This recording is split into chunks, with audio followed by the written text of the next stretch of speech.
কেন ভালোবাসি তা জানি না, তোমায় ভালো লাগে তাই ভালোবাসি,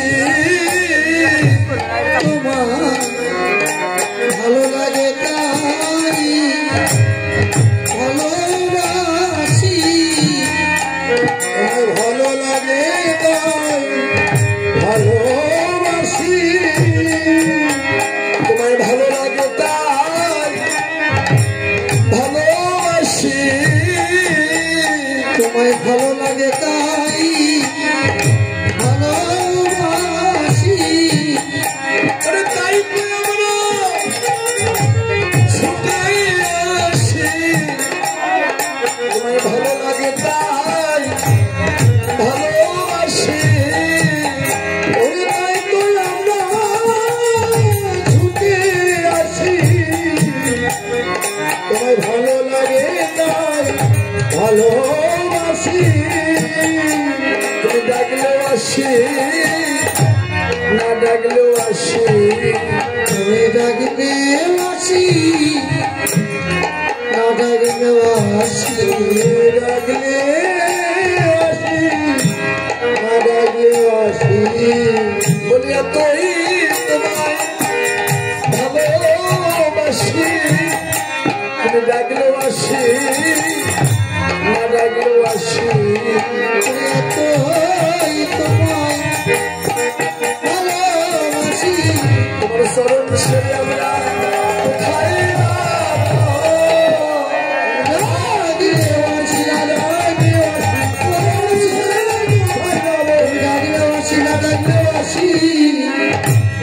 ভালো লাগে তাই ভালোবাসি,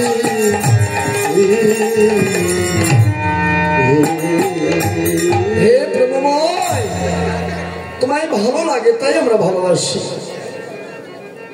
তুমি ডাকলেও আসি না ডাকলেও আসি, এটার নামই হচ্ছে প্রেম। প্রেমটা এমনই হয়। তো গৌরহরি বুঝতে পারছেন সত্যি এরাই সেদিন আমার সঙ্গে ছিল, তাই তিনি মন্তব্য করলেন গৌরহরি রাসলীলা করবেন। ওরে অখণ্ড মন দোলাকারে হেরি শশী পূর্ণিমা,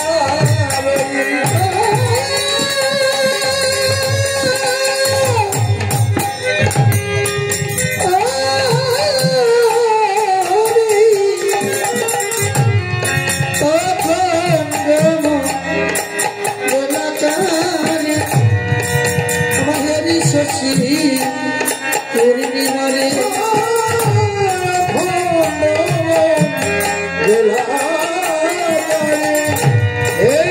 শশী পূর্ণিমারে, ওরে ডাকে গো বোবা ধর্ম লিয়ারে, ওরে ডাকে গো বোবা ধর্ম লিয়ারে, ডাকে গো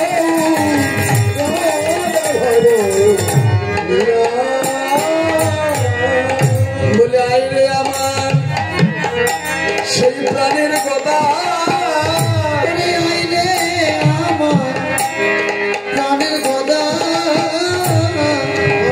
আইরে আমার প্রাণের কথা,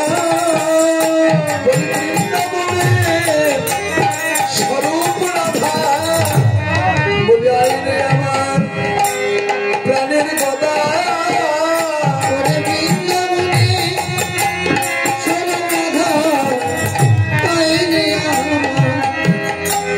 প্রাণের গদা মনে রাধা,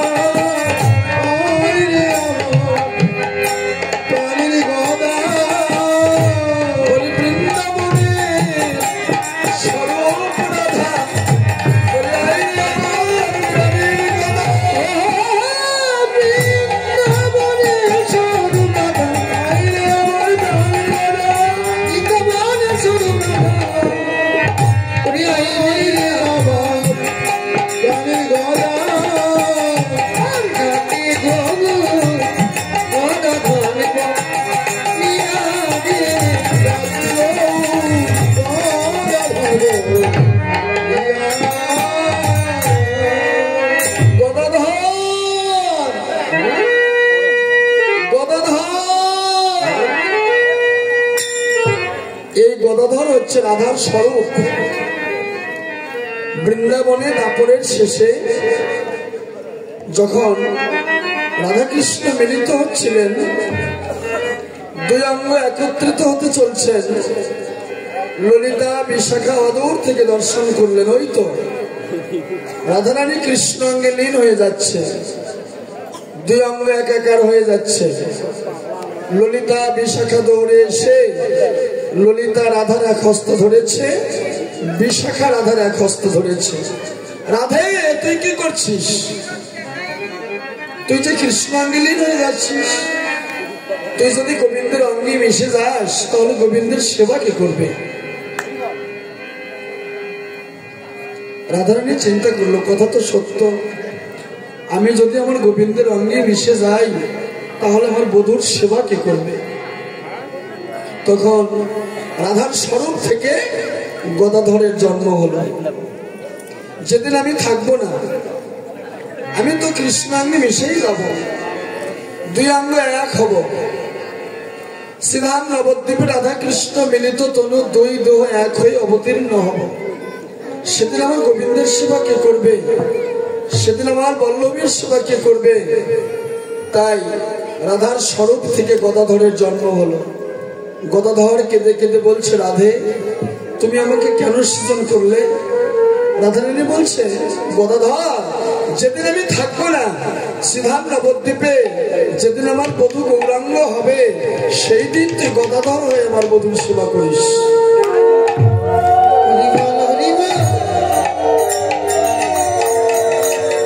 তাই রাধার স্বরূপ হচ্ছে গদাধর। যিনি রাধা তিনি গদা, আবার যিনি গদা তিনি রাধা। শ্রীধাম নবদ্বীপে অনন্ত ভক্ত মহাপ্রভুর চরণে দণ্ডবোধ করলেন, কিন্তু গদাধর এসে যখন প্রণাম করছিলেন, মহাপ্রভু প্রণাম করতে দিলেন না গদাধরকে। গদাধরকে বক্ষে টেনে নিয়ে মহাপ্রভু বলছে, গদাধর, তোমার স্থান আমার চরণে নয়, আমার হৃদয়ে। কারণ তুমি আমার সেই ব্রজের রাধারানী। তাই রাধার স্বরূপ হচ্ছে গদাধর, কারণ গদাই হচ্ছে রাধা। যদি রাধারানী না আসে, বৃন্দাবনে রাস হবে না। কারণ স্বয়ং দেবের দেব মহাদেব শিব শিব তিনিও শ্রীকৃষ্ণকে বলেছিল, প্রভু, আমি একটু বৃন্দাবনে তোমার রাস দর্শন করতে চাই। শ্রীকৃষ্ণ বলেছিল, ভোলা, যদি তুমি বৃন্দাবনে রাস দর্শন করতে চাও তাহলে তোমার ওই ব্রজের আহিরিনী গোয়ালিনী এদের আনুগত্য স্বীকার করতে হবে। কারণ এই ব্রজের গোপীগণ এরাই জানে ব্রজের নিয়ম। যদি তুমি, যেহেতু তোমার দেবদেহ, এই দেবদেহে রাস লীলা দর্শন করা যায় না। ওরা কি শিবকে বলতেছে, এই দেবদেহে রাস দর্শন হয় না। দেবদেহ ত্যাগ করে তোমাকে ভক্তভাব অঙ্গীকার করতে হবে। তাই তুমি গোপীদের আনুগত্য স্বীকার করো, রাধারানীর আনুগত্য স্বীকার করো। শিব বলেছিল, আমি সেই দেবের দেব মহাদেব সাধারণ আহিরিনী গোয়ালিনী এদের আনুগত্য স্বীকার করবো? সম্ভব নয়। কিন্তু পার্বতী রাস মঞ্চে যোগদান করে। শিব চিন্তা করে, এই গভীর রজনীতে পার্বতী কোথায় যায়? একদিন পিছে পিছে গিয়েছে, দূর থেকে দেখে পার্বতী রাস মঞ্চে প্রবেশ করলেন। শিব চিন্তা করলো, তাহলে তোমার স্থান হলো, আমার তো স্থান হলো না। শিব নারীদেহ ধারণ করে রাসমঞ্চে প্রবেশ করেছিল। রাসমঞ্চ থরথর করে কম্পিত হচ্ছে। ব্রজগোপীরা আতঙ্কিত, প্রভু, এরকম কোনোদিন তো হয়নি, আজকে কেন কম্পন হচ্ছে? শ্রীকৃষ্ণ বললেন, গোপীগণ, নিশ্চয় আজকে রাসস্থলীতে কোন পুরুষ প্রবেশ করেছে। কারণ পুরুষের জন্য রাস নয়, একমাত্র নারী দেহ ধারণ করতে হবে। নিষ্কাম দেহ ধারণ করতে হবে রাস দর্শন করতে হলে। আজকে তো এখানে রাস কীর্তন হচ্ছে, আর একটা রাস হয় ঘরে। অটল হয়ে যদি কেউ করতে পারে, ব্রহ্মকে ধারণ করে যদি কেউ রাস করতে পারে, ব্রহ্মকে কন্ট্রোল করে যদি কেউ রাস করতে পারে, এখানে শ্রেষ্ঠ রাস। আরেকটি রাস হবে, সেদিন হচ্ছে মহারাস, যেদিন আমি চিরকালের মতো বিদায় নিয়ে চলে যাব। সেদিন হবে আমার মহারাস, প্রত্যেকটা মানুষের জীবনই হবে। তো গোপীগণ এক কাজ করো, সবার বদন দর্শন করো। এক এক করে গোপীগণ সবার বদন দর্শন করলেন। না তো প্রভু, এখানে তো কোনো পুরুষ প্রবেশ করেনি, সকলেই নারী। তাহলে কম্পন বন্ধ হচ্ছে না কেন? তোমরা মাথার কাপড় এবার ফেলে দিয়ে দাও। মাথার কাপড় এক এক করে ফেলে দিতে লাগলেন। ফেলতে ফেলতে শিবের মাথায় যে জট আছে, সর্প আছে, এটা বের হয়ে গেছে। শিব ধরা পড়ে গেল। শ্রীকৃষ্ণ হাত ধরে বলেছে, শিব ভোলা, আমি তোমায় বলেছিলাম না এই দেবদেহে রাজ দর্শন করা যাবে না, গোপীদের আনুগত্য স্বীকার করো, কবে তুমি রাসমঞ্চে প্রবেশ করতে পারবে? সেদিন কথা দিয়েছিল। তাহলে প্রভু, আমার ভাগ্যে কি তোমার এই মহারাজ দর্শন হবে না? তা বলছে হ্যাঁ হবে। এ জন্মে আর তোমার হবে না, আগামী জন্মে কলিযুগে যেদিন তুমি হবে শ্রী অদ্বৈত আর যোগমায়া ভগবতী হবে সীতা ঠাকুরানী, সর্বপ্রথম আমি তোমার গৃহে রাস করব, সর্বপ্রথম আমি তোমাকে রাজ দর্শন করাবো।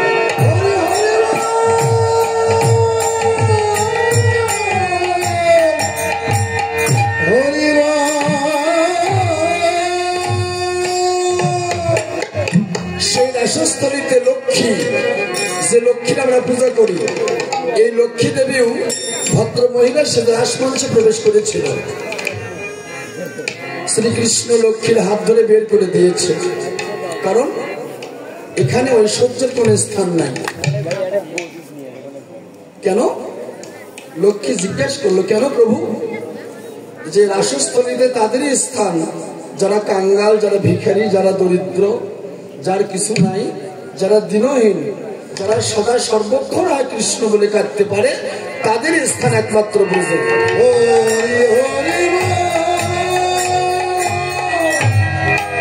স্বয়ং লক্ষ্মীর স্থান হলো না বুঝে, এই জন্য যারা কৃষ্ণ ভক্ত তাদের লক্ষ্মী পূজা করা নিষেধ। বুঝতে পারছেন তো? যারা কৃষ্ণ ভক্ত তাদের জন্য লক্ষ্মী পূজা করা নিষেধ। কেন? কৃষ্ণ হচ্ছে মাধুর্য আর লক্ষ্মী হচ্ছে ঐশ্বর্য। যেখানে মাধুর্য সেখানে ঐশ্বর্যের স্থান হতে পারে না, আর যেখানে ঐশ্বর্য সেখানে মাধুর্যের স্থান হতে পারে না। এই জন্য যারা কৃষ্ণ ভক্ত, যারা গৌর ভক্ত, তাদের কাছে ঐশ্বর্য তুচ্ছ তুচ্ছ, তারা ঐশ্বর্যকে আশ্রয় করে না। তাই সেখান থেকে লক্ষ্মী দেবীকে বের করে দিয়েছিল। লক্ষ্মী, তোমাকে বলেছিলাম না তুমি রাধার আনুগত্য স্বীকার করো? তুমি অহংকার করেছিলে। না না না, আমি ত্রিভুবন পূজিতা স্বয়ং লক্ষ্মী, সবাই আমাকে আশ্রয় করে, আর আমি সাধারণ গোয়ালিনীর আমি আনুগত্য স্বীকার করব? তাহলে তোমার স্থান আর বুঝে হলো না। লক্ষ্মীকে ওখান থেকে বের করে দিয়েছে।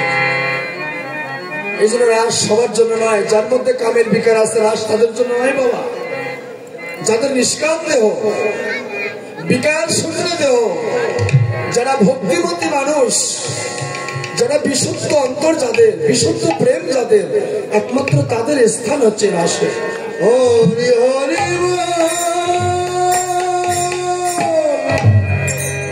হরি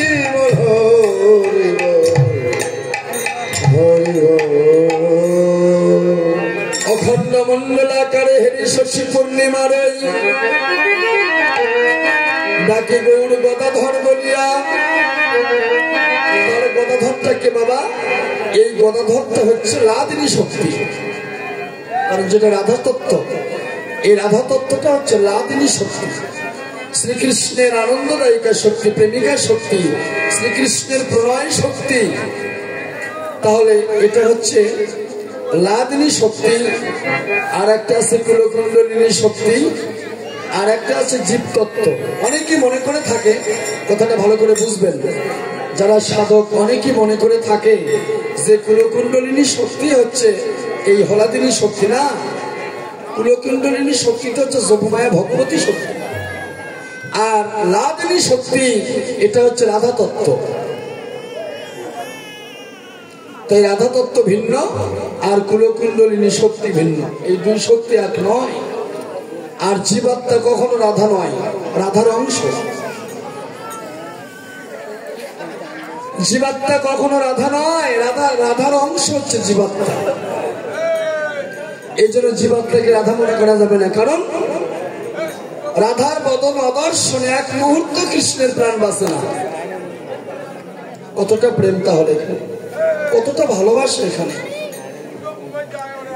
এই জন্য অখণ্ড মণ্ডলাকারে রাস তারাই করতে পারে যারা অখণ্ড দেহ ধারণ করেছে, যারা ব্রহ্ম রক্ষা করতে পারে, ব্রহ্মকে কন্ট্রোল করতে পারে, একমাত্র তাদের জন্য রাস।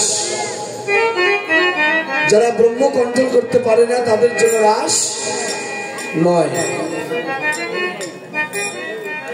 যারা ব্রহ্মকে হৃদয়ঙ্গম করতে পেরেছে তাদের জন্য রাস, ধারণ করতে পেরেছে একমাত্র তাদের জন্য রাস। তাই হেরি শশী পূর্ণিমার ওই ডাকে গৌর গদাধর বলিয়া।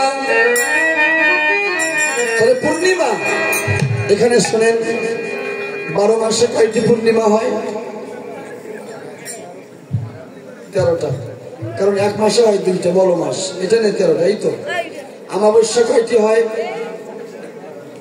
আচ্ছা মনে করেন, তার মধ্যে সর্বশ্রেষ্ঠ অমাবস্যা কোনটি? কালী পূজা অমাবস্যা রাত্রে, এটা বুড়া অমাবস্যা বলা হয়। অর্থাৎ সবচেয়ে বড় অমাবস্যা কালী পূজা তিথিটা, এটাকে বিশেষ তিথি বলা হয়।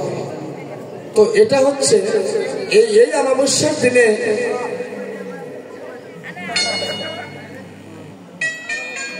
এই যে অমাবস্যা, এই অমাবস্যার দিনে চন্দ্র কোথায় ছিল? তত্ত্ব কিন্তু এখানে রাশের হচ্ছে তত্ত্ব।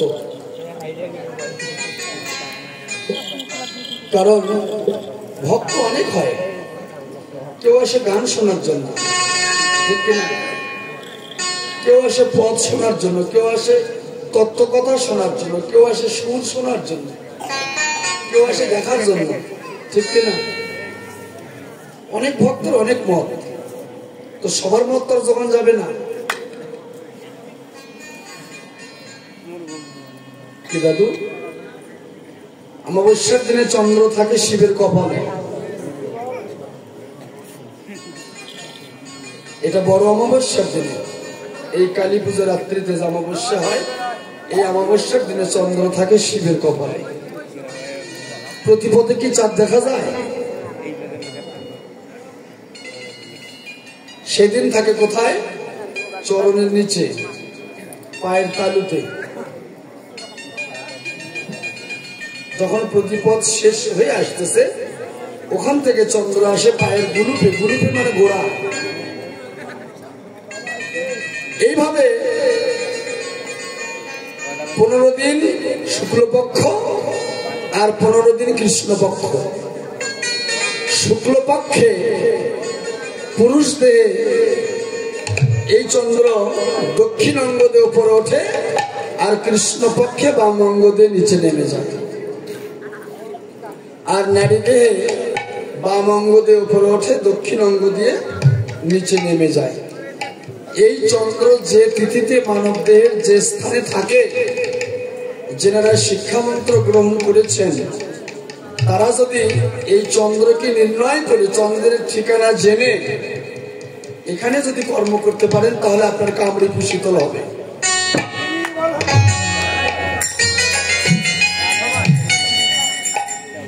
কিন্তু এটা জানতে হবে এখনকার গুরু গোসাই এগুলো কর্ম আর দেয় না। এখন শিক্ষা মন্ত্র নেওয়ার পরে মালার জপের মালা দিয়ে দিল, বাবা যাও জপ করো। তো এগুলো আর নাই, আছে যার কাছে আছে তার কাছে আছে। আমাদের গুরু গোসাইয়ের কাছে ছিল, তারা আমাদেরকে দিয়েছে। এখনো দুই একজন পাওয়া যায়, নাই বললে ভুল হবে, এখনো দুই একজন আছে, তবে খুব কম। কোটিকে গুটি, কোটি গুটির মধ্যে এক গুটি। কোটি কর্মনিষ্ঠের মধ্যে এক জ্ঞানী শ্রেষ্ঠ, কোটি জ্ঞানী শ্রেষ্ঠের মধ্যে একজন মুক্ত, কোটি মুক্তের মধ্যে একজন দুর্লভ কৃষ্ণ ভক্ত, সেই একমাত্র সাধু সঙ্গ করে।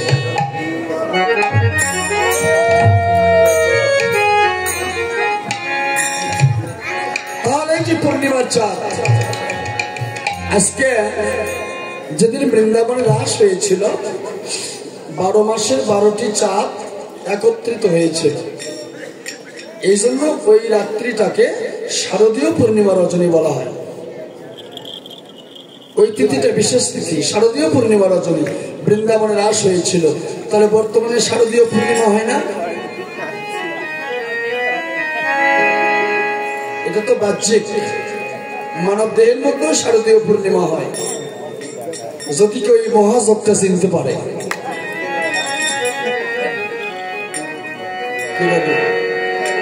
এই মহাযজ্ঞটা যদি কেউ চিনতে পারে তাহলে সে ধরতে পারবে, আর যদি না চিনতে পারে সে ধরতে পারবে?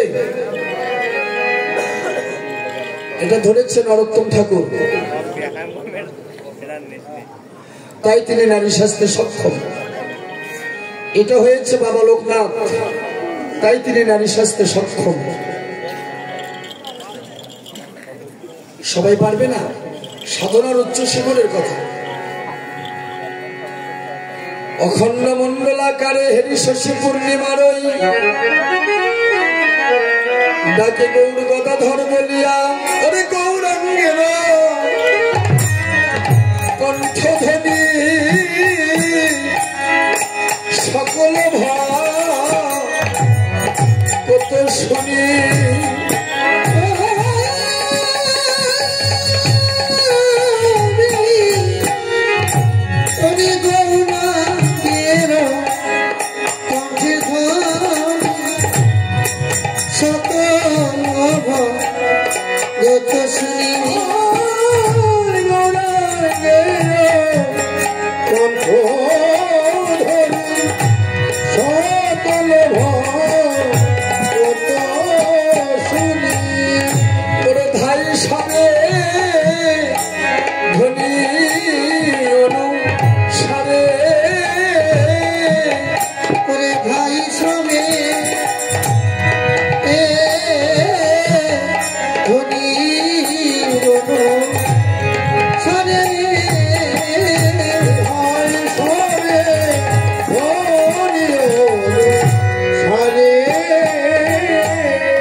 সবাইকে গৌর আহ্বান করছে, ওরে ধ্বনি অনুসারে ধাই সকল ভক্ত, ধ্বনি অনুসারে ধাই সকল ভক্ত, ধ্বনি অনুসারে ধাই সকল ভক্ত, ধ্বনি অনুসারে ধাই সকল ভক্ত, উপনীত সুরধ্বনি,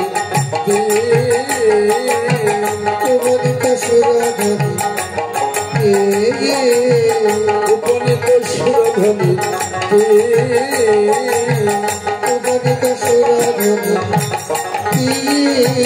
কইরে আমার গৌরাঙ্গ কইরে গৌরাঙ্গ কইরে গৌরাঙ্গ কইরে চার লাগি কি হারা গৌরাঙ্গ কইরে চার লাগি কি হারা গৌরাঙ্গ কইরে চার লাগি সর্বহারা সে গেল কইরে চার লাগি সর্বহারা সে গেল কইরে মনের মানুষ কইরে মনের মানুষ কইরে প্রাণের মানুষ কইরে প্রাণের মানুষ কইরে মনের মানুষ কইরে গৌরাঙ্গ কইরে গৌরাঙ্গ কইরে গৌরাঙ্গ কইরে গৌরাঙ্গ কইরে।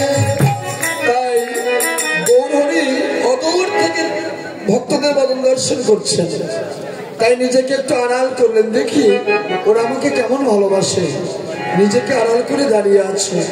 সমস্ত গোপীগণ সমস্ত সহচরগণ সুরধনী গঙ্গার কুলে উপনীত হয়েছে।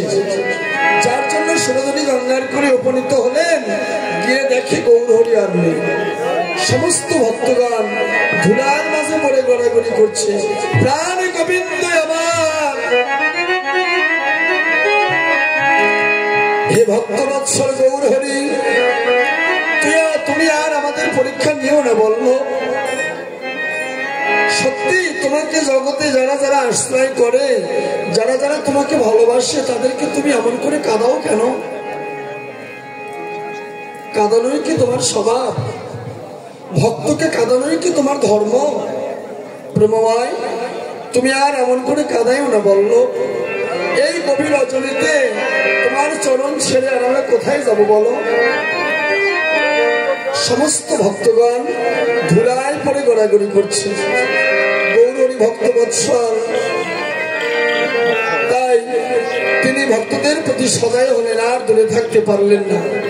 সবাইকে আহ্বান করছে, তোমরা এসো হে গণ কুলে খেলাইব কৌতূহলে ঈশাহে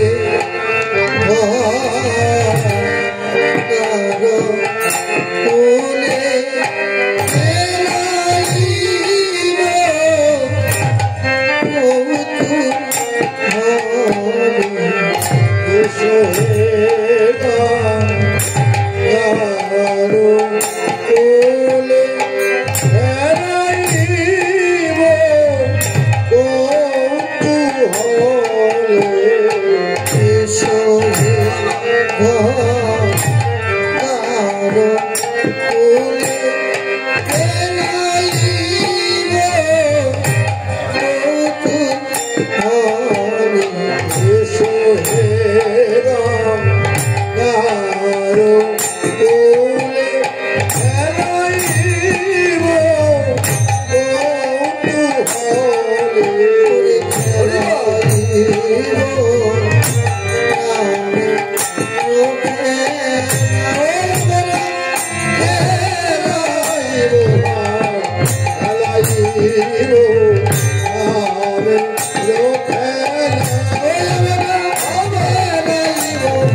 কি বললেন?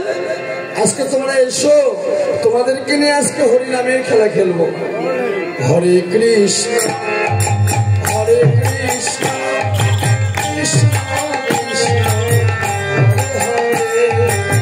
হরে, হরে রাম হরে রাম রাম রাম হরে হরে, কৃষ্ণ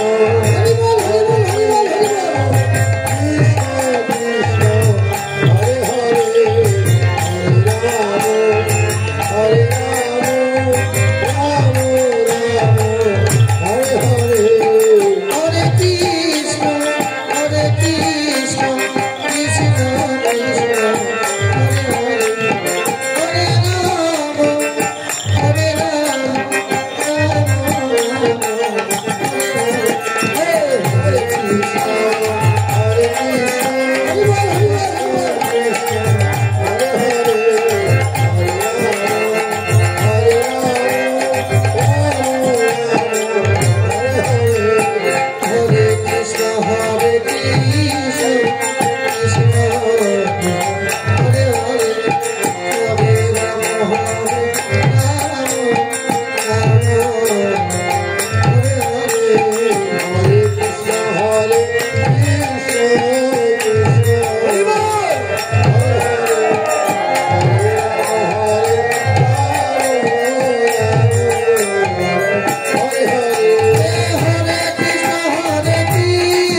হচ্ছে নবদ্বীপের রাস। অনেক হলো করো তালে গোড়া শুনে লোক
तत्व कंचन गौर রাধে বৃন্দাবনেশ্বরী বিশ্বভানু সুতে দেবী প্রণমামি শ্রী হরিপ্রিয়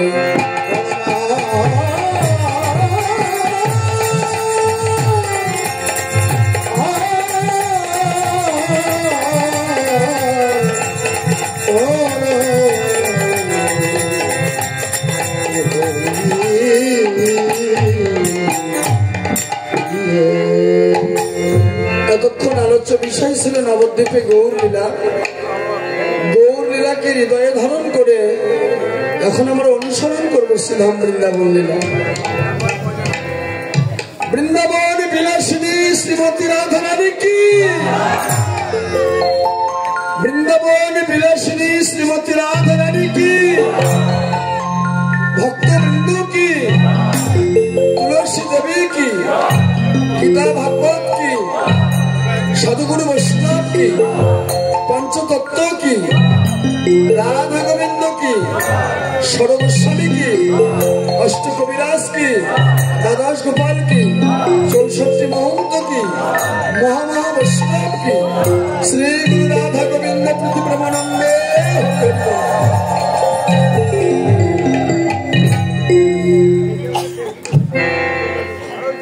শারদ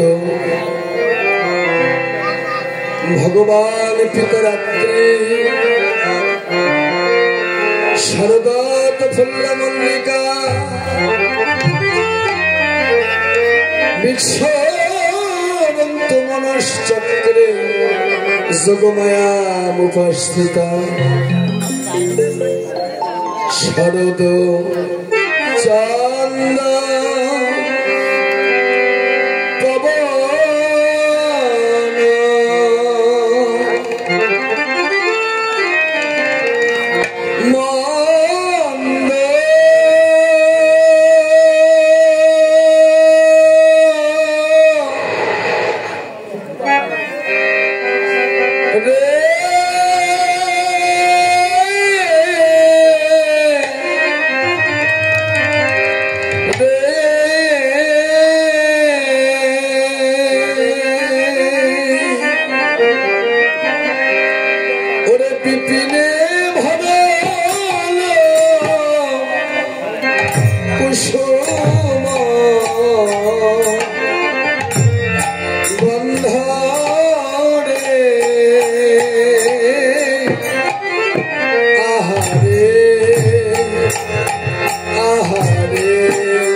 Malati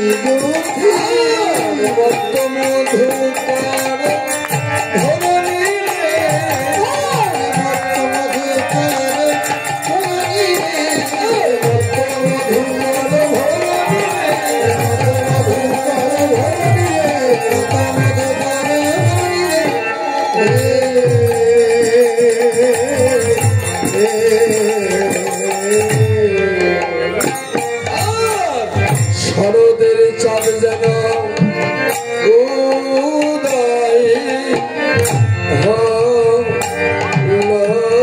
রে শরদের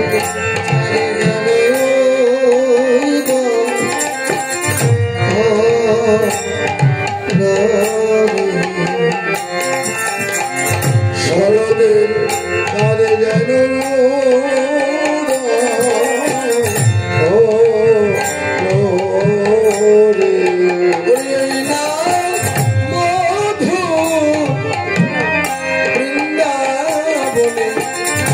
শরদের চাঁদ যেন উদয় হলো রে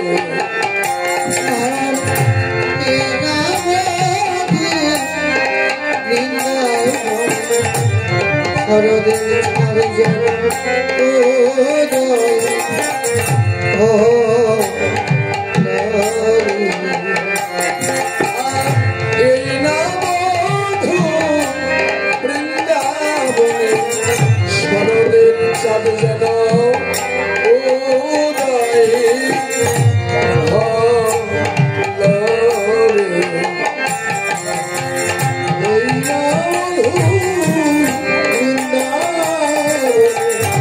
শরদের চাঁদ যেন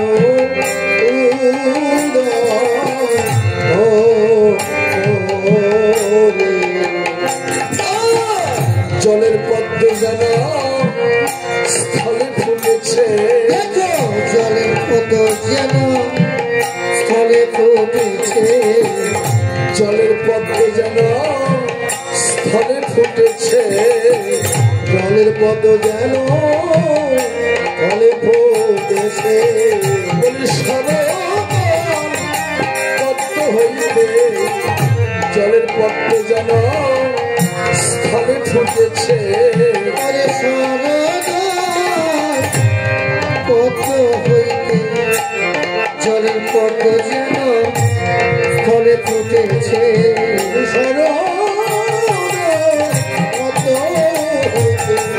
জলের পদ্ম যেন স্থলে ফুটেছে গাছে গাছে ফুল ফুটেছে কত গাছে গাছে ফুল ফুটেছে গাছে গাছে ফুল ফুটেছে গো তারা গোবিন্দ সেবায় লাগবে বলে কত গাছে গাছে ফুল ফুটেছে গো তারা গোবিন্দ সেবায় লাগবে বলে গাছে গাছে ফুল ফুটেছে গো একই গাছে একই ফুল ফুটেছে গো একই গাছে একই ফুল ফুটেছে গো একই গাছে একই ফুল ফুটেছে গো একই গাছে একই ফুল ফুটেছে গো ফুলে ফুলে ভ্রমণ গুনগুন করে ফুলে ফুলে ভ্রমণ গুনগুন করে তারা মধু পান করবে বলে ফুলে ফুলে ভ্রমণ গুনগুন করে তারা মধু পান করিবে বলে ফুলে ফুলে ভ্রমণ গুনগুন করে তারা মধু পান করিবে বলে তারা ফুলে ফুলে ভ্রমণ গুনগুন করে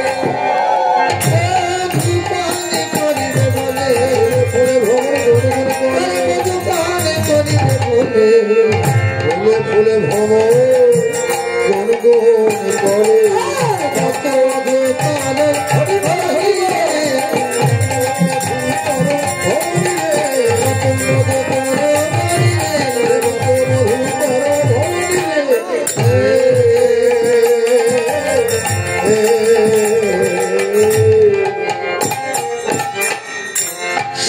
চন্দ্র পবন মন্দ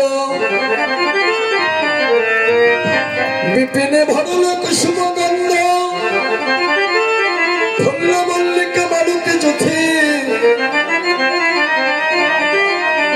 জনমত্ত মধুকর ভরণী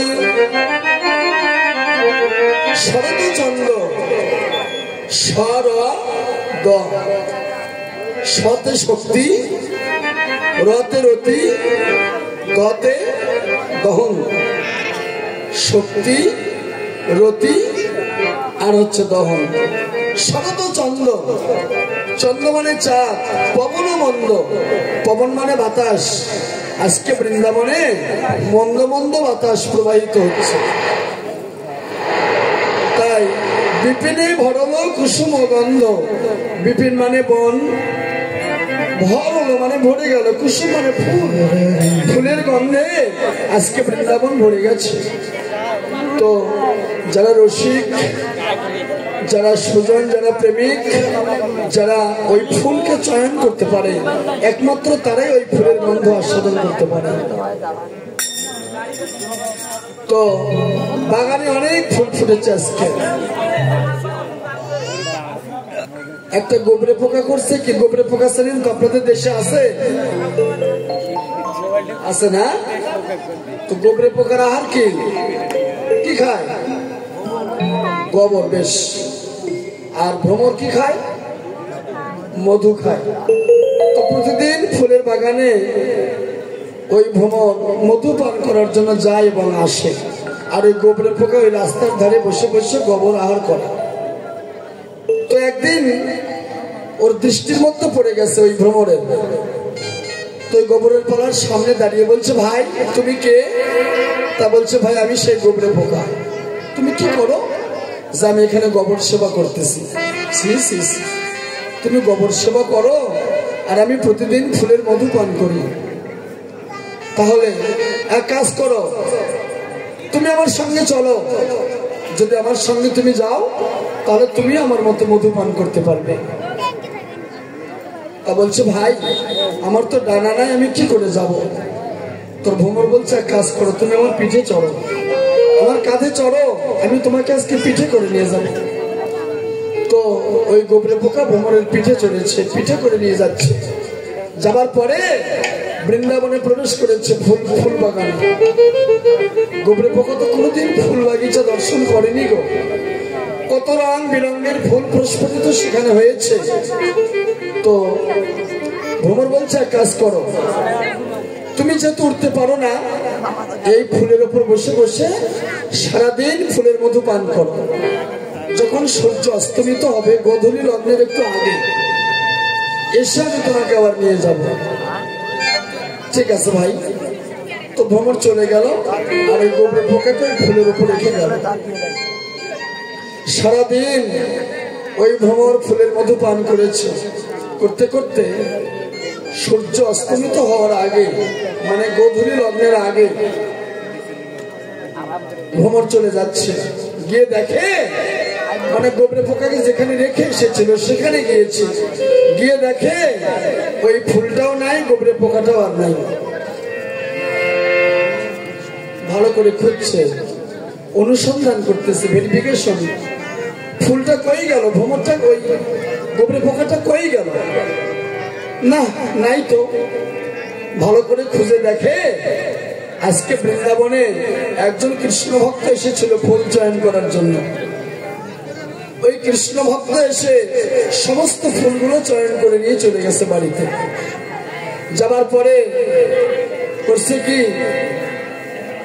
ওই ফুলগুলো রাধা গোবিন্দের চরণে অর্পণ করেছে ওই কৃষ্ণ ভক্ত তার মধ্যে ওই গোবরে পোকাটাও ওই ফুলের উপরে বসে রাধা গোবিন্দের চরণের উপরে বসে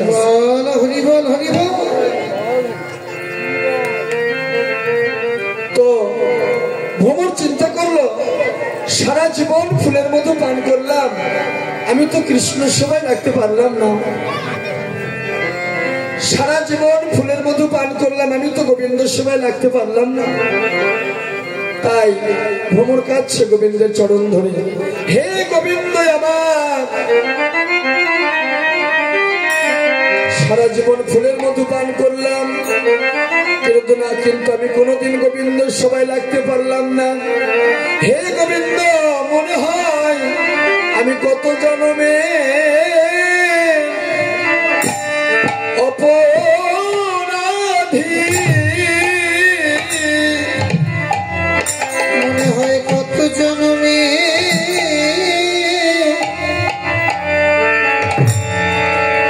আমি অপরাধী।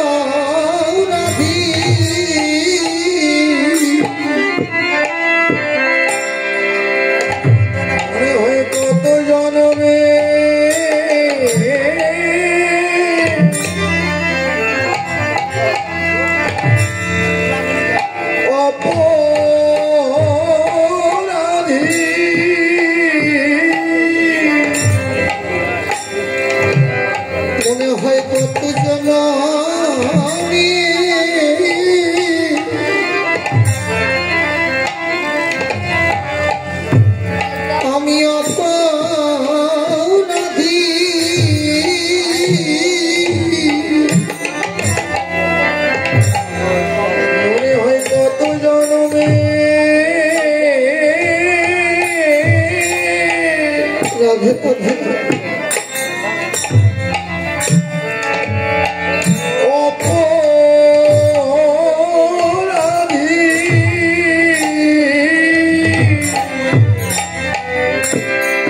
তোমার চরণ সেবা,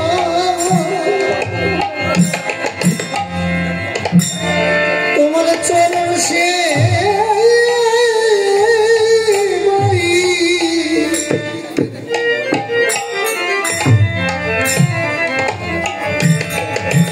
আমি লাগিলাম না রে।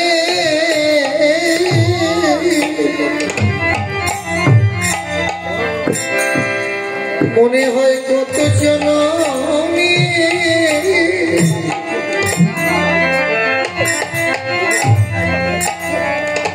আমি অপরাধী। গোবিন্দ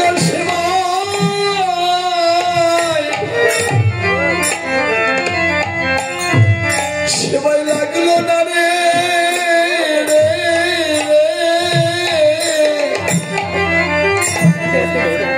মনে হয় কত জন্মে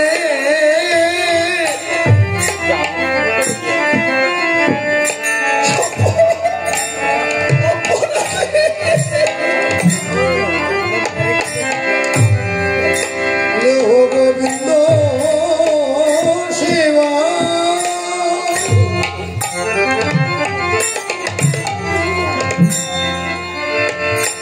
গোবিন্দ সেবা,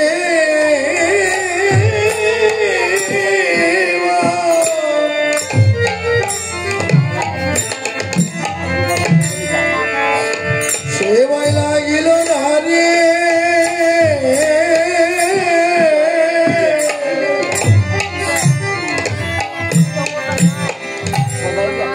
মনে হয় কত জন্মে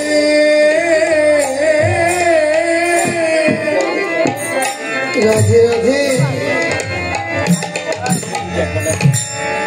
অপরাধী।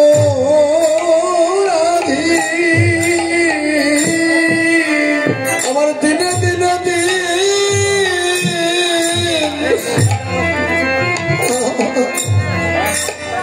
ফুরিয়ে গেল।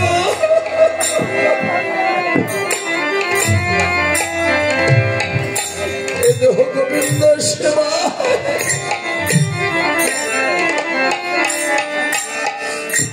লাগিল না রে।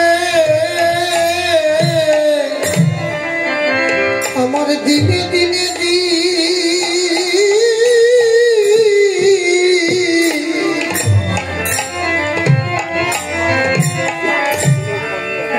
ফুরাইয়ে গেল।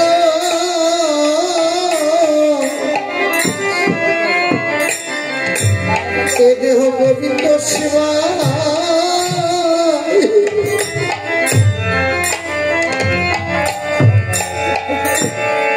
পরে লাগিল না রে।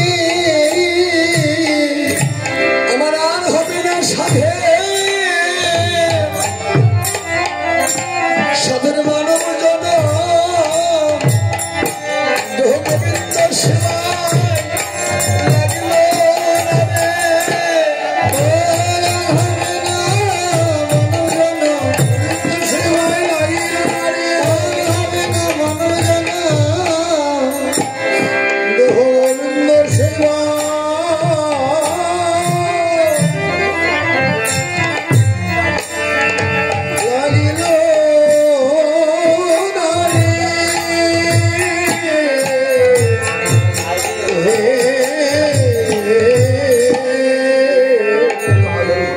সত্যি বাবা, মনে হয় কত জন্মের আমরা অপরাধী, দেহ গোবিন্দ সেবায় লাগলো না।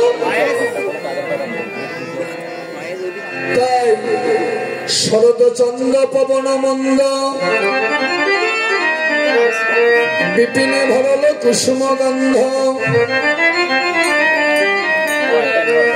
আজকে বাগানে কয়টি ফুল ফুটেছে, কয় প্রকার? ফুল্ল, মল্লিকা, মালতী, জ্যোতি,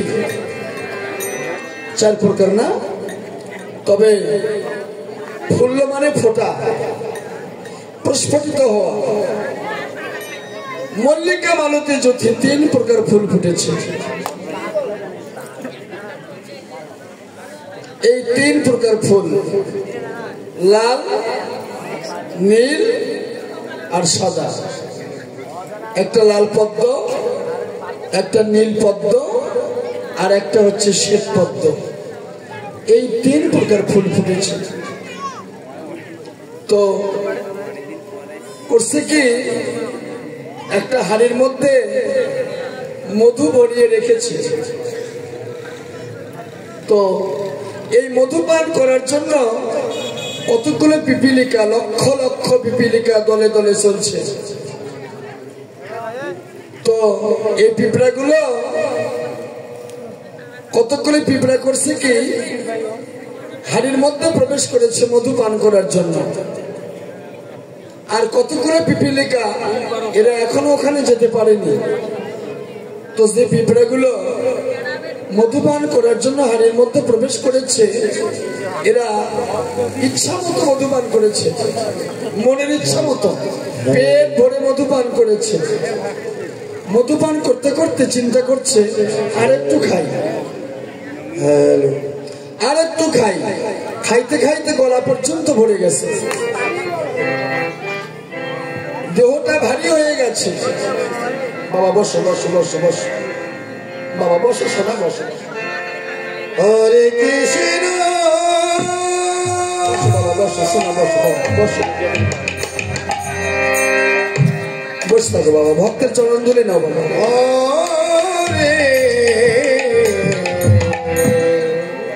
ভক্ত ভক্ত। তো দেহটা ভারী হয়ে গেছে। তো এই দিদি ঘুম পাড়ছেন কেন? কথাটা শোনেন, কথাটা খুব গুরুত্বপূর্ণ আত্মতত্ত্ব কথা। এটা মানুষের জন্য প্রয়োজন।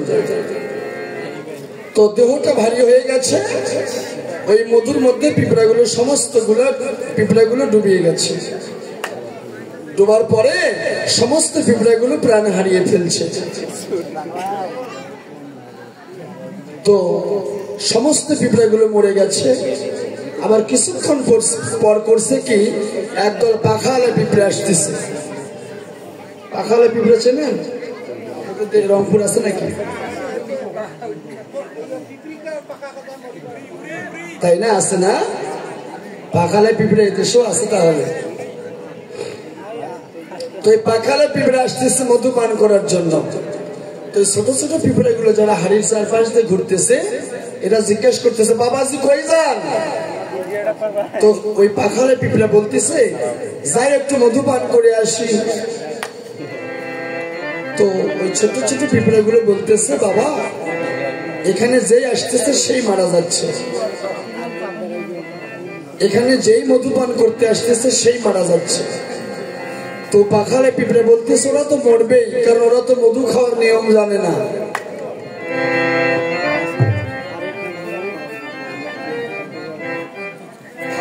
ওরা তো মরবেই, ওরা তো মধু খাওয়ার নিয়ম জানে না। তো ছোট ছোট পিঁপড়া গুলো জিজ্ঞেস করছে, তাহলে বাবা মধু কিভাবে পান করা লাগে? তা বলছে, আসো আমি দেখে দিই। তো এই পাখালায় পিঁপড়া গুলো হাড়িতে প্রবেশ করার পূর্বে আগে হাড়িতে প্রণাম করেছে, ভক্তি করেছে। এটা রাসের তত্ত্ব। এই যে ভক্তি, ভক্তির সন্ধান আগে জানতে হবে, তারপরে তো রাস। কারণ ফস করে গেলে তো মারা যাবে না। ওই যে পিঁপড়া গুলো মারা গেল, যারা মারা গেল বা যারা মারা যাচ্ছে, এরা তো ভক্তির সন্ধান জানে না, এরা তো রাসস্থলীর সন্ধান জানে না। ওরা তো রাসস্থলীর নিয়ম জানে না, ওরা তো মরবেই। এই জন্য শিক্ষাগুরু আশ্রয় করে, চৈতন্য গুরু আশ্রয় করে ভক্তির সন্ধান আগে জানতে হবে। ভক্তির সন্ধান জানলে বারবার মৃত্যু হতেই থাকবে। তাহলে মৃত্যুর হাত থেকে রক্ষা পেতে হলে আগে শিক্ষা মন্ত্র গ্রহণ করতে হবে, সাধু সঙ্গ করতে হবে।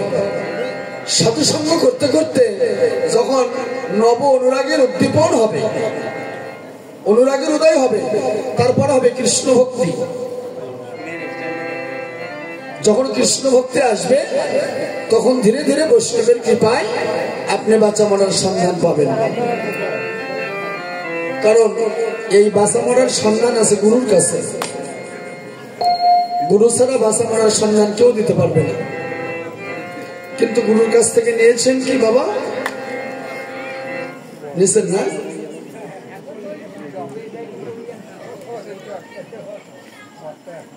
কোনটা?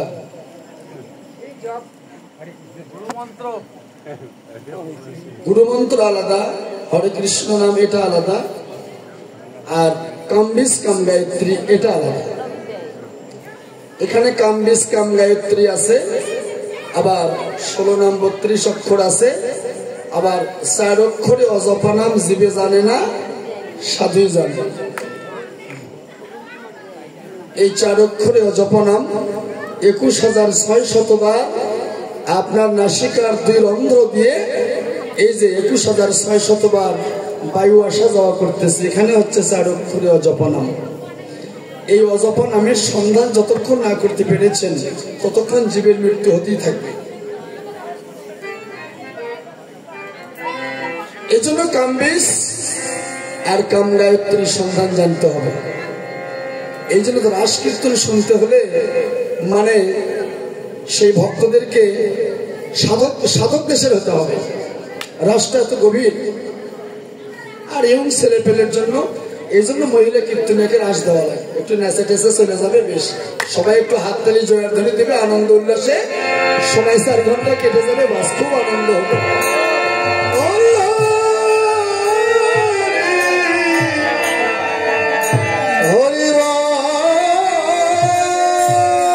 ঠিক কিনা?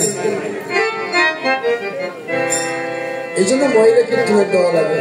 একটু ভালো করে নাচবে, ছেলে পেলে বলবে সেই রাস হলো।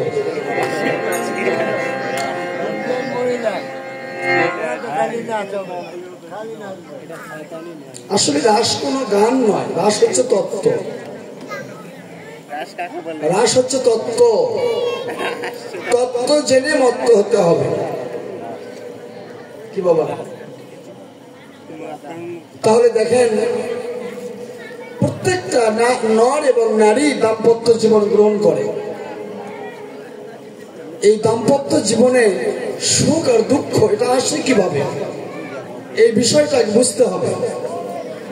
কেন জীবে জন্ম মৃত্যু হচ্ছে এটা বুঝতে হবে। এই জন্ম মৃত্যুকে রোধ করতে হবে, তাছাড়া কিন্তু কাজ হবে না। বারবার আসবেন, বারবার যাবেন, বারবার আসবেন, বারবার যাবেন, তাহলে তো আপনার এটা সমাপ্তি হলো না। সমাপ্তি হলো কি হলো না, আপনার আসা যাওয়া সার হলো। শুধু আসতেছেন আর যাচ্ছেন, এটার সমাপন হলো না।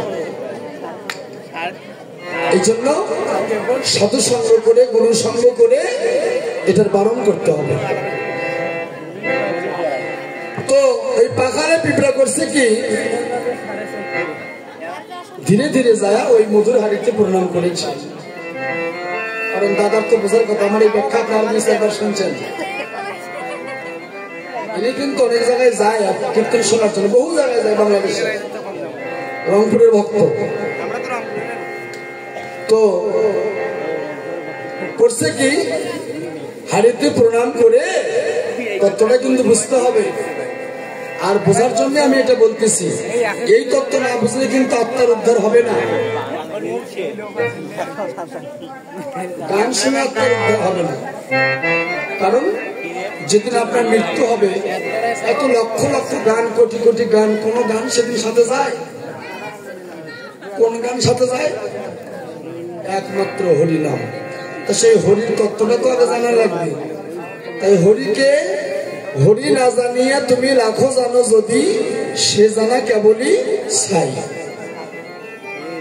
কোটি কোটি জেনেও কাজ হবে না যতক্ষণ হরির তত্ত্ব না পেয়েছে।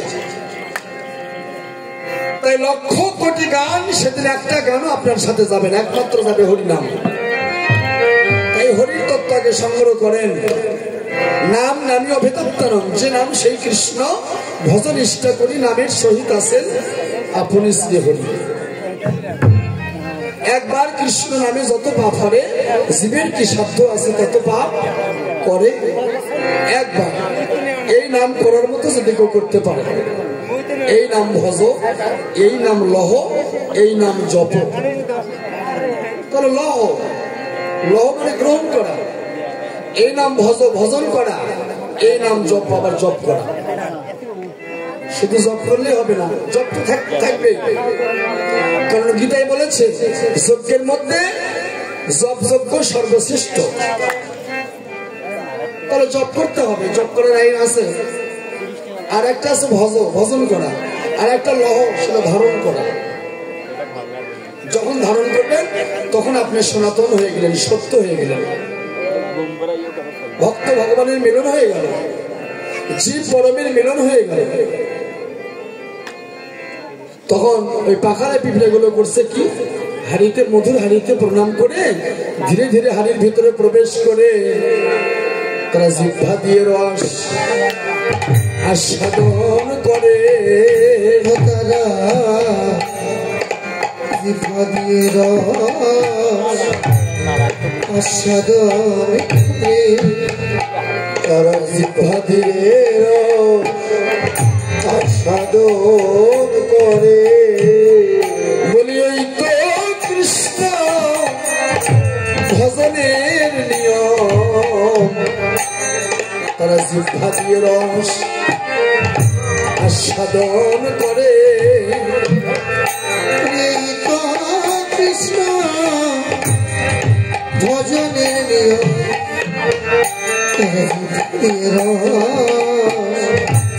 আস্বাদন করে।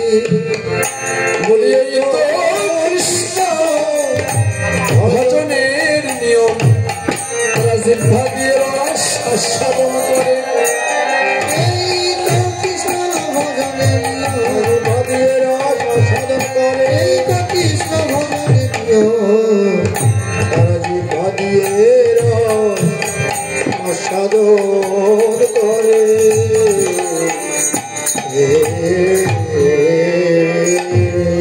তাই তিন প্রকার ফুল ফুটেছে কোথায়? বাগানে। এই তিনের তত্ত্বকে জানতে হবে। এই যে মায়েরা, কয় প্রকার ফুল ফুটেছে মনে আছে? কয় প্রকার? নাম কি কি? বেশ, না লাল নীল তাতে নাই কোনো। বেশ, এই 3 দিনের 3টে ফুল, এটাই বৃন্দাবনে ফুটেছিল। আর এই ফুল যখন ফোটে তখন তাকে শারদীয় পূর্ণিমা বলা হয়। এটাই রাসের তত্ত্ব। এই জন্য শিক্ষাগুলো আশ্রয় করতে হবে, এই তিনের তত্ত্ব জানতে হবে, এই তিনকে ধারণ করতে হবে। এই তিনকে ধারণ না করা পর্যন্ত আপনার ভক্ত ভগবানের জীবাত্মা পরমের মিলন হবে না। সারা জীবন গান শুনে তো কাজ হবে না। এখানে বলেছে বহু জন্ম করে যদি হরিনাম সংকীর্তন, তথাপিও না পাবে সে ব্রজেন্দ্র নন্দন, পাবে না। কোটি জন্ম গান শুনেও কাজ হবে না যতক্ষণ এর তত্ত্ব না পেয়েছে। আরো বলল নাসিয়া গাহিয়া জীব নরকে যাবে, বলছে না? এগুলো শাস্ত্রীয় কথা, চৈতন্যের কথা, আমার বানানো কথা নয়। নাসিয়া গাহিয়া জীব নরকে যাবে। নিত্য সিদ্ধ কৃষ্ণ প্রেম সাধ্য কবু নয়, শ্রবণাদি শুদ্ধ চিত্তে করাই উদয়। এই হরিনাম কৃষ্ণ নাম নিত্য সিদ্ধ কৃষ্ণ প্রেম, এটা জীবের পক্ষে সাধ্য নয়, সম্ভব নয়। তবে সম্ভব করলেন কখন? যদি কোনো বিশুদ্ধ বৈষ্ণবের বদলে তুমি এই হরিকথা কৃষ্ণ কথা শ্রবণ করো, তাহলে বিশুদ্ধ বদনে হরি কথা কৃষ্ণ কথা শ্রবণ করলে জীবের কৃষ্ণ ভক্তি উদয় হয় রে, জীবে কৃষ্ণ ভক্তি উদয় হয় রে, কৃষ্ণ ভক্তি উদয় হয় রে, জীবের কৃষ্ণ ভক্তি উদয় হয় রে, জীবে কৃষ্ণ ভক্তি উদয় হয় রে। আরে বৈষ্ণব বদনে কৃষ্ণ কথা শুনিলে জীবের কৃষ্ণ ভক্তি উদয় হয় রে, বৈষ্ণব বদনে কৃষ্ণ কথা শুনিলে জীবের কৃষ্ণ ভক্তি উদয় হয় রে। ওরে সাধু মুখে কৃষ্ণ কথা শুনিলে জীবের কৃষ্ণ ভক্তি উদয় হয় রে। সাধু মুখে কৃষ্ণ কথা শুনিলে, কৃষ্ণ ভক্তি উদয় হয় রে, কৃষ্ণ কথা শুনিলে জীবের কৃষ্ণ ভক্তি উদয় হয় রে।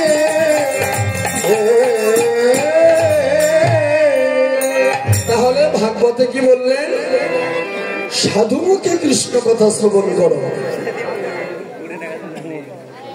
এখানে বললেন নিরামিষ ভুজিবিনে কৃষ্ণ কথা কভু না শুনিবে, অবৈষ্ণবের বদন কভু না হেরিবে। তাহলে যারা নিরামিষ ভুজি তার মুখে হরি কথা কৃষ্ণ কথা শুনতে হবে। আর যদি কোনো মাংস ভুজির বদনে কৃষ্ণ কথা শোনেন তাহলে আপনার দেহের যত পুণ্যগুলো আছে সমস্ত পুণ্যগুলো ময়লা আবর্জনাতে ভরে এগুলো দূরীভূত হয়ে যাবে সব। তাহলে কোন বিশুদ্ধ বদনে কৃষ্ণ কথা শ্রবণ করতে বললো প্রভু আমার। তাহলে বিশুদ্ধকে যার বদন দর্শন করলে বদনে আসে কৃষ্ণ নাম, জানিবে নিশ্চয় তিনি বৈষ্ণব প্রধান। তাহলে তিন প্রকার ফুল ফুটেছে, লাল পদ্ম, নীল পদ্ম আর শ্বেত পদ্ম, মল্লিকা, মালতী, জ্যোতি। এই তিনটে ফুল কে কে দেখেছেন একটু হাত তোলেন তো।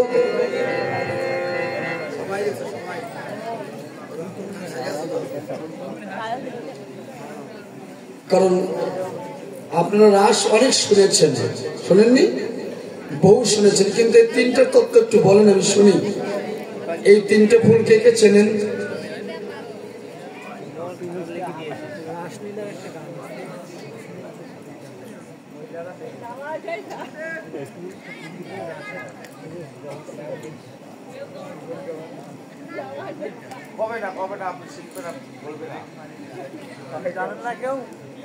আসলে আমি শিখবো এই জন্য বলেছেন না।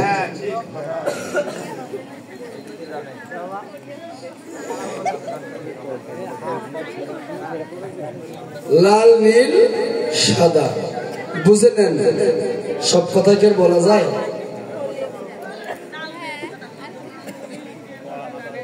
বৃন্দাবনে এই 3 দিনে 3টে ফুল প্রস্ফুটিত হয়। 3 দিনের 3টে সাধন, 3 দিনের 3টে কর্ম। এই কর্ম যারা করে তারা সাধারণ মানুষ নয়, মহামানুষে পরিণত হয়ে যায়। হরি হরি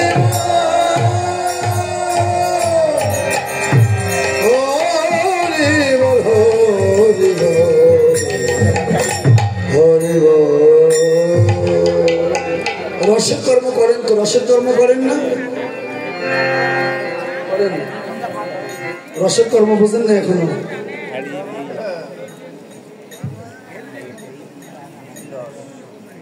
যে সাধন করে রস তার কৃষ্ণচন্দ্র হয় বশ। সাধন করে জল তার দেহ হয় বল। সাধন করে মাটি তার দেহ হয় সোনার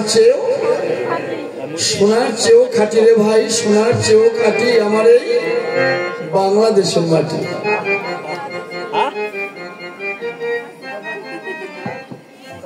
শোনার চেয়েও খাঁটি হবে তো, মৃত্যু পর্যন্ত টকটকা থাকবে, চেহারা কখনো বুড়ো হবে না।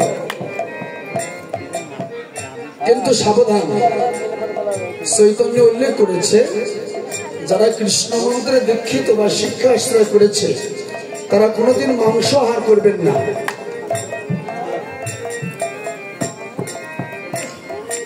চৈতন্য নিষেধ করলো 5 প্রকার আসতে। কলিযুগে অশ্বমের যজ্ঞ, গোমের যজ্ঞ, সন্ন্যাস, দেবর দ্বারা সন্তান উৎপাদন আর পিতৃশ্রাদ্ধে মাংস। কলিযুগে এই 5টি বর্জন করিবে। ওখানে মাছের কথা লেখেননি, খাইতেও বলেনি, নিষেধও করেনি।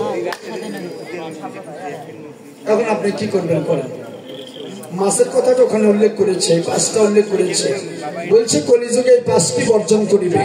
ওখানে মাছের কথাটা লেখেননি, আপনার খাইতেও নির্দেশ দেননি, আবার নিষেধও করেন নাই। বিচার করিয়া মনে ভক্তিরস আস্বাদনে মধ্যস্থ স্ত্রী ভাগবত পুরাণ। কিন্তু ওই যে সাগর মন্থন করেছিল না, এটা তো টিভিতে অনেকবার দেখছেন, মহাভারতের কথা, ভাগবত আছে কিন্তু সাগর মন্থনের কথা। ওখানে ওই যে দেবতাদের মধ্যে রাহু আর কেতু যে শুভ ভক্ষণ করলো, ওই রাহু কেতু রক্ত থেকে পেঁয়াজ আর রসুনের জন্ম, এটা বেদে পাওয়া গেছে। এখানে এসে যারা সনাতন ধর্মের মানুষ, যারা কৃষ্ণ ভজন করে, তার একটু বাস বিচার করাই কর্তব্য। আমি এটা আসলে বলতে পারবো না বাবা, আমি এটা আসলে বলতে পারবো না। শোনা, এটা আপনাদের বাড়ির ব্যাপার, সামাজিক ব্যাপার, ঠিক কিনা? এটা আমি আসলে বলতে পারবো না, আমি এর জন্য ক্ষমা চাচ্ছি। কারণ নানা মনের নানা মত। রামকৃষ্ণ পরমহংসদেব বলছে যত মত, এটা রামকৃষ্ণ পরমহংসদেব বলছে এই কথাটা, যত মত তত পথ। যার যে ভজন তার কাছে সেটাই শ্রেষ্ঠ, কিন্তু সমস্ত শ্রেষ্ঠর মধ্যে আর একটা শ্রেষ্ঠ আছে, সেটাই হচ্ছে কৃষ্ণ ভজন।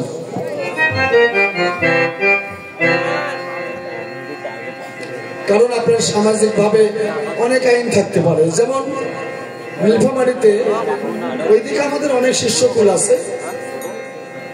2 সপ্তাহ আগে, 2 সপ্তাহ এখনো হয়নি, দেখলাম ক্ষত্রিয় মানুষ মারা গেল। মারা যাওয়ার আগে ডোর কপির ভিক্ষার ঝুলি দিয়ে শ্মশানে নিয়ে গেল। আমি বললাম যে বাবা, তোমরা তো ক্ষত্রিয় মানুষ, তোমাদের তো ডোর কপির ভিক্ষার ঝুলি নাই, এটা তো মহন্তের বৈরাগ্যদের জন্য। বলতেছে বাবা, এটা আমাদের এলাকার নিয়ম। আমি ঠাকুর মশাইকে জিজ্ঞেস করলাম, আপনি তো পুরোহিত, এনাদের বাড়িতে পূজা পার্বণ করেন, তাহলে এটা কোন নিয়ম? তো উনি বললো এটা কুলধর্ম। এটা কি কুলধর্ম? মৃত্যুর পরে ডোর কপিন ভিক্ষার ঝুলি দেওয়া, এটা কি কুলধর্ম?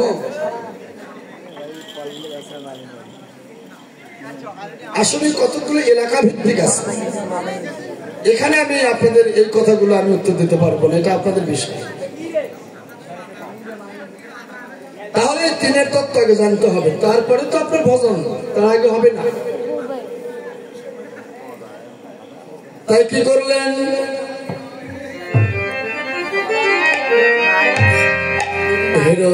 রাতি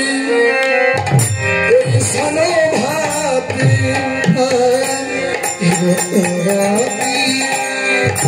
ওই ছানা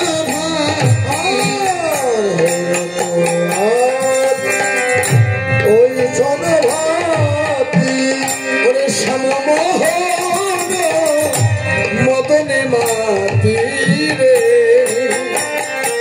আহা রে আহা রে আহা রে।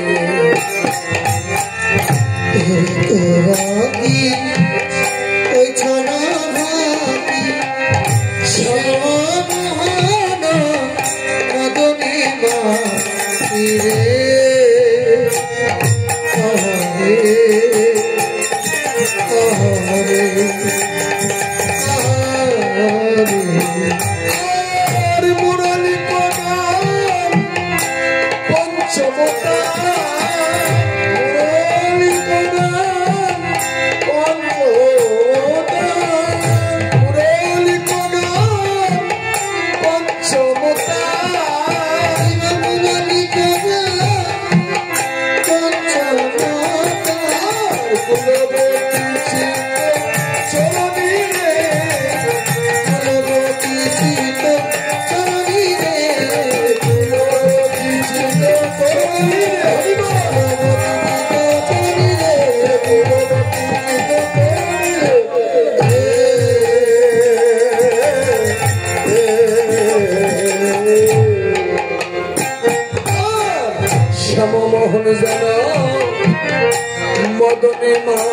মাতিল শ্যামমোহন যেন মদনে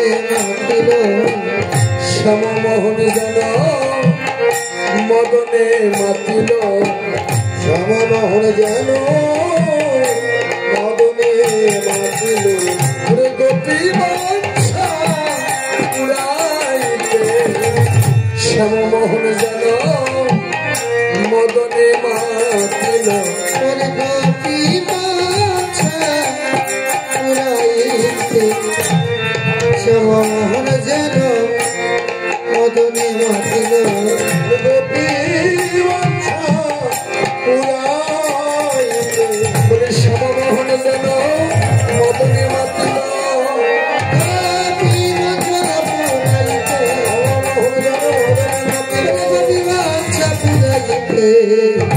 শ্যামমোহন যেন মদনে মাতিল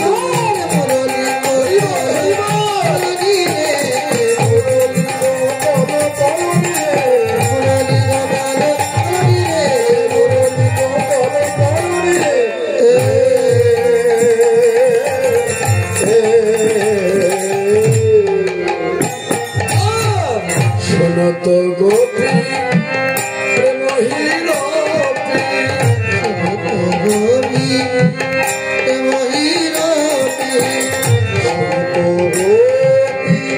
প্রেম হিরপি মনহি মনহি আপনার সফিরে আহারে আহারে আহারে আর শুনত গোপী প্রেম হিরপি মনহি মনহি আপনা সখিরে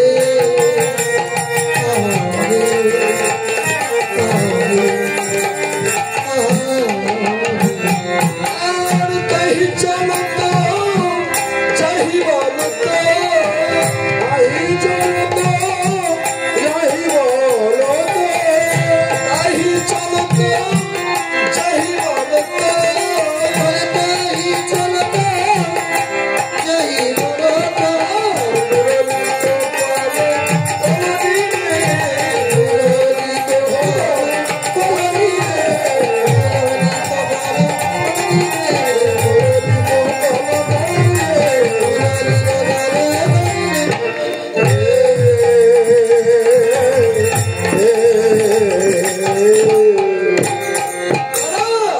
মনে মনে মন সুখে যে দিল মনে মনে মন সুখে যে দিল মনে মনে মন সুখে যে দিল প্রাণ গোবিন্দ তোমার হলাম বলে তারা মনে মনে মন সুখে যে দিল গোবিন্দ তোমার ভোলা বলে মনে মনে মন সুখে যে দিল গোবিন্দ তোমার হলাম বলে মনে সুখে যে দিল আর বিশ্বরী দেহ নিজ দেহ করে বিছরি দেহ নিজ হি দেহ এক নয়নে কাজলে হবে আহারে আহারে আহারে বিশ্বরী দেহ নিজ দেহ নয়নে কাজলে হবে আহারে আহারে আহারে আর বাহিরঞ্জিত কঙ্কন এক রঞ্জিত কঙ্কন এক বাহিরঞ্জিত কঙ্কন এক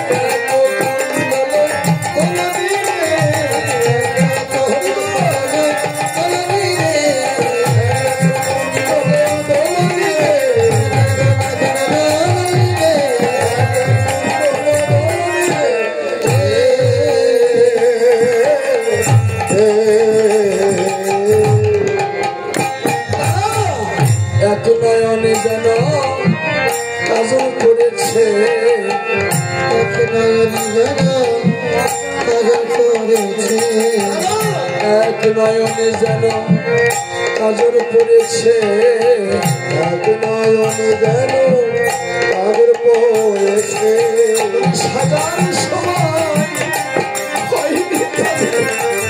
এক নয়নে তারা কাজল পড়েছে সাজার সময় হয়নি তাদের এক নয়নে যেন কাজল করেছে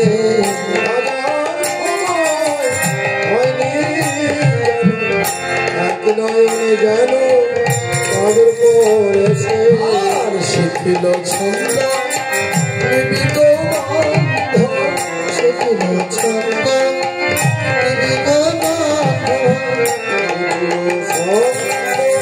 বিবিধ বন্ধ যুবতী বৃন্দ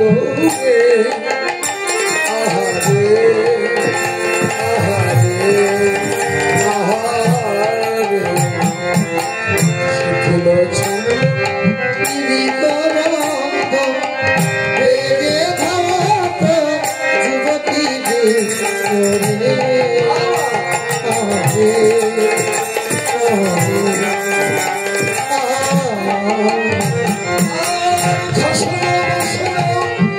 রসল চলি বচন বচন বচন ফসল বসন রসল চলি বচন বচন বচন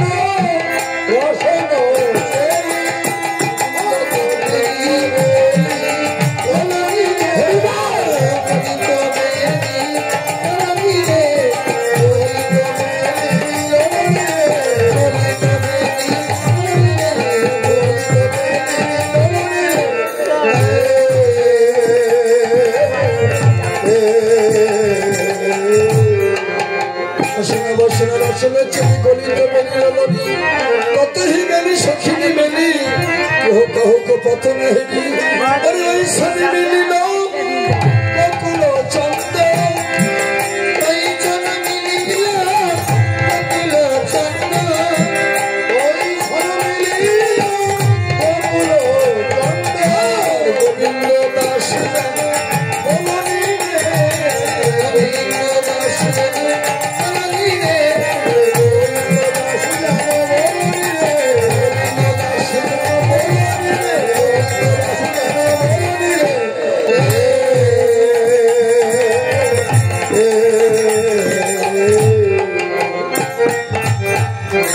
এটা হচ্ছে রাসের মেইন পথ। কারণ অনেকে এই পথটা ফাঁকি দেয়। এই পথটা হচ্ছে বৈষ্ণবের কলম, এটা ম্যানুয়াল ল, এটা একটা আইন। কারণ এই পথটা পরিপূর্ণই বলতে হয়। কীর্তনের লাইন কীর্তন কীর্তন কীর্তনই হতে হবে। আর বাজে কথা বলে কখনো কীর্তন হবে না। কারণ কৃষ্ণ কথা বলাও ভজন, শোনাও ভজন, সেটা যেন লাইন ঠিক থাকে। লাইন বলেছে কি ভুল হবে কেন? তাই কৃষ্ণ কথা বলাও ভজন, শোনাও ভজন,